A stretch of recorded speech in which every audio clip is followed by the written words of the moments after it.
वफाकी हुकूमत की वजह से वॉक इन गेट से वो डिसफंक्शनल थे। इतने लोग जख्मी हुए, इतने शहीद हुए। उसमें मैंने सवाल किया कि चीफ सेक्रेटरी साहब, इससे पहले क्या सिक्योरिटी के क्या हालात? वजीर दाखिला चौधरी निसार की सेवन में नाकिस सिक्योरिटी पर कड़ी तनकीद। कहा सेवन में मजार पर वॉक थ्रू गेट्स काम नहीं कर रहे थे। वहां सिक्योरिटी वफाकी हुकूमत की जिम्मेदारी थी या सिंध हुकूमत की, मगर नश्तर वफाकी हुकूमत और वफाकी वजीर दाखिला पर चलते रहे। चौधरी निसार की मीडिया नुमाइंदों से गुफ्तगू। कहा आर्मी चीफ ने चीफ सेक्रेटरी सिंध से पूछा कि मजार से करोड़ों रुपए मिलते हैं, मजार पर क्या इंतजाम किए गए थे?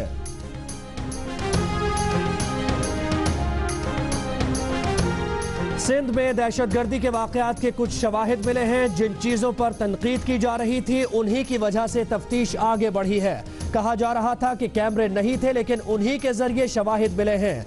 कहा दहशतगर्दी पर काबू पाने के लिए भरपूर इकदाम कर रहे हैं। वजीर आला सिंध मुराद अली शाह की जाम शोरों में गुफ्तगू।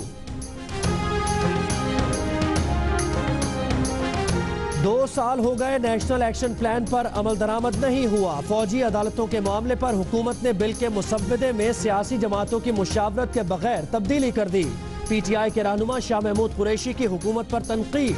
कहा पंजाब में रेंजर्स को इख्तियारात पहले दिए जाते तो शायद दहशतगर्दी के हालिया वाकयात न होते। पुलिस अब इमरान खान को हथकड़ियां लगाकर अदालत में पेश करेगी। आबिद शेर अली का खड़ा। कहा हमारे बुजुर्गों की कब्रों का ट्रायल किया गया, अब शाह महमूद कुरैशी के बुजुर्गों की कब्रों का भी ट्रायल होगा। शाह महमूद का दरबार अब महकमा औकाफ के कब्जे में जाएगा।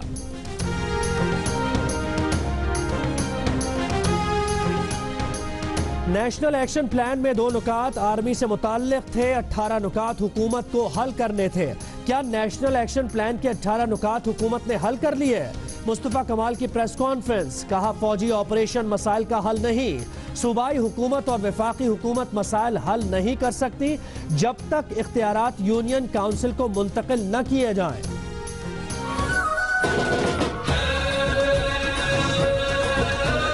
ऑपरेशन रद्दुल फसाद के तहत मुल्क भर में सर्च ऑपरेशन जारी। 200 से जायद मुश्तबा अफराद गिरफ्तार। हिरासत में लिए गए अफराद में 20 से ज्यादा अफगान बाशिंदे भी शामिल। इस्लामाबाद से 43, लाहौर से 9, मर्दान से 27, रहीम यार खान से 28 और पेशावर से 50 मुश्तबा अफराद गिरफ्तार।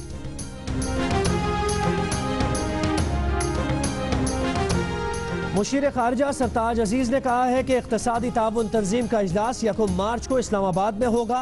अफगानिस्तान के अलावा बाकी ममालिक ने शिरकत की तस्दीक कर दी है।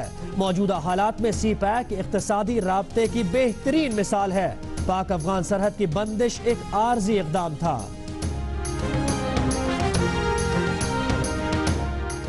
हालिया दहशतगर्दी की लहर के बायस नौरोज से बंद पाक अफगान सरहद पर चमन से आज पहली बार पासपोर्ट वीजा पर अफगानिस्तान पैदल जाने वालों को इजाजत मिल गई। खैबर एजेंसी और कुरम एजेंसी में सरहद अब तक बंद। गुज़श्ता रोज तुरखम सरहद से भी 252 अफगान बाशिंदों को जज्बा खैर सगाली के तहत अफगान हुकाम के हवाले किया गया था। पूरे सिंध में वर्ल्ड हेल्थ ऑर्गेनाइजेशन के मयार के मुताबिक पानी फराहम नहीं किया जा रहा। सूबे में पानी की फराहमी और निकासी के मामलात में बद इंतजामी, नाअहली और गफलत है। दरियाए सिंध और मुख्तलिफ कैनाल्स में 400 से जायद मकामात पर बगैर ट्रीटमेंट के निकासी का पानी छोड़ा जाता है। सिंध वाटर कमीशन के सरबराह ने रिपोर्ट सुप्रीम कोर्ट को इरसाल कर दी।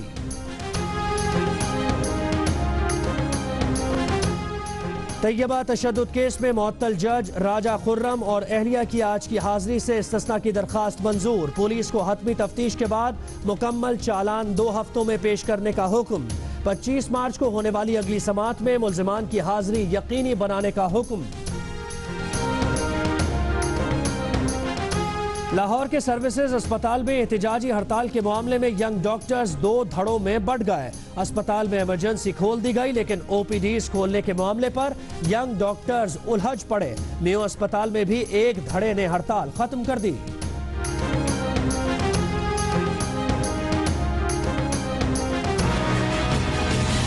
Dishonest media, which has published one false story after another. It's all fake news. It's all fake news.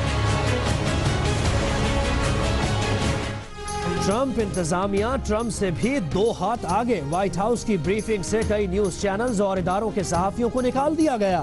मनपसंद सहाफियों को व्हाइट हाउस के बड़े ब्रीफिंग रूम के बजाय छोटे दफ्तर में ब्रीफिंग।